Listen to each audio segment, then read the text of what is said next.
Dubai, Abu Dhabi എന്നിവിടങ്ങളിലെ ക്ഷേത്രങ്ങളിലും വിവിധ എമിറേറ്റുകളിൽ പ്രത്യേകം സജ്ജീകരിച്ച കേന്ദ്രങ്ങളിലുമായിരുന്നു വിദ്യാരംഭ ചടങ്ങുകൾ. പ്രവൃത്തി ദിനമായതിനാൽ പുലർച്ചെ തന്നെ ചടങ്ങുകൾ ആരംഭിച്ചു. ജാതിമത ഭേദമില്ലാതെ നിരവധി പേർ കുരുന്നുകൾക്ക് ആദ്യാക്ഷരം കുറിക്കാൻ എത്തി.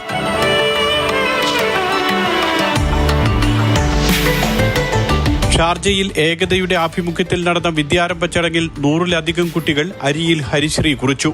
ഗുരുക്കന്മാർ നാവിൽ അക്ഷരമധുരം പകർന്നു. കേന്ദ്ര സർവകലാശാല മുൻ VC doctor G. Gopakumar, doctor Satheesh Krishnan, അധ്യാപകരായ രേവതി മണികണ്ഠൻ, ഡോക്ടർ മഞ്ജുള മോഹനൻ, രഞ്ജിമ ഗോപകുമാർ, പ്രതിഭ പ്രശാന്ത് തുടങ്ങിയവർ ആദ്യാക്ഷരം പകർന്നു.